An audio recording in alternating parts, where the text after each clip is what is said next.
Ain't no peanut butter. Ain't no jelly.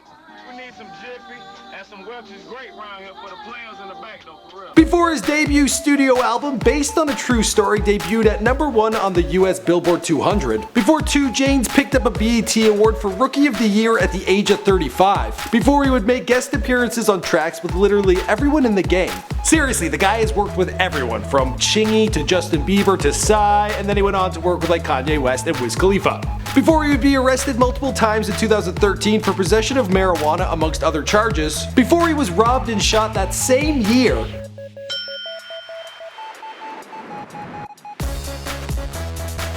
I figured the gunman assumed, well, the guy only really needs one chain.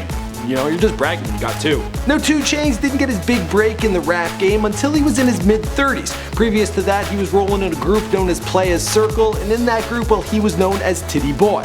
A name that was given to him because as a youngster, well, he liked to suck on the teat of his mother for breast milk.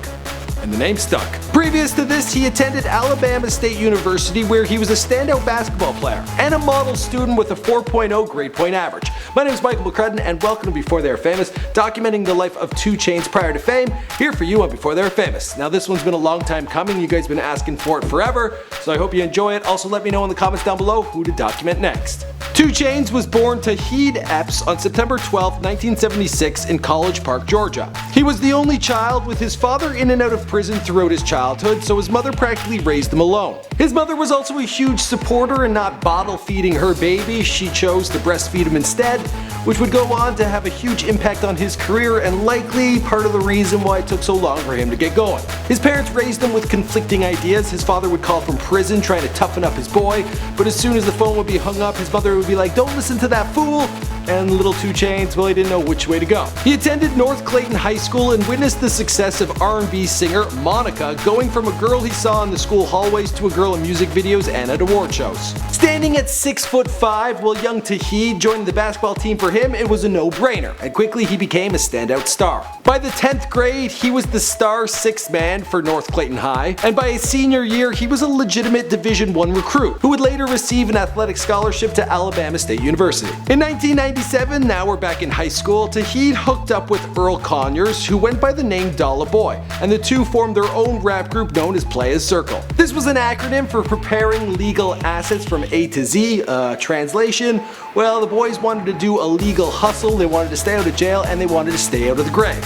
On top of this, he also adopted the name Tity Boi. Playaz began pooling their money and recording indie releases. They dropped United We Stand, United We Fall, and their hustle got them in contact with a local radio DJ known as Chris Bridges, who at the time was going under the name Chris Lava Lava, but you all know him as Ludacris. But the music career would be put on hold because Tity Boi, he had a university to go to. He was at Alabama State University, he'd be playing basketball, and he'd be also focusing on his grades because the guy got a 4.0 grade point average. It's really good. Now by the time Tity Boi had completed school, well, it turns out Ludacris had figured out the rap game and was blowing up with his track Roll Out. But things weren't going so well for Playaz Circle. Tity Boi, he ended up getting sent to prison for 2 years, and then Tity Boi, he got shot in a dodgy housing complex. When Ludacris heard of their bad work, he reached out to them and signed them to his Disturbin' the Peace family. And then when Tity Boi finally got out of prison, well, that's when they got to work. Together they recorded Playpen to the State Pen for Disturbin' the Peace, and that was their first track off the album Golden Grain. But the executives at Disturbin' the Peace, they weren't feeling the boys too much, and they were very reluctant to push any of their music through their Def Jam connections.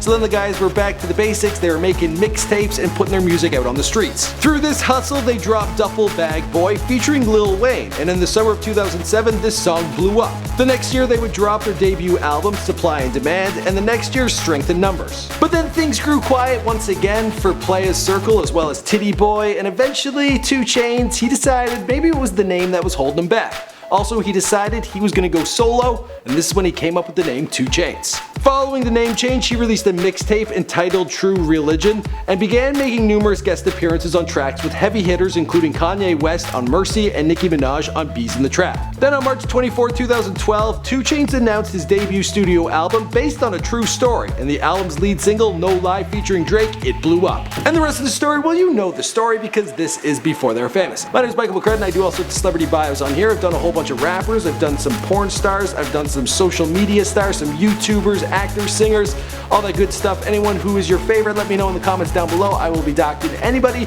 who's anybody. Documenting. That's what I meant to say. Alright guys, I'll see you in the next video. The downsides of the buses, you can't use the bathroom on the bus like you used to, so it's a lot of holding. No poop, no paper.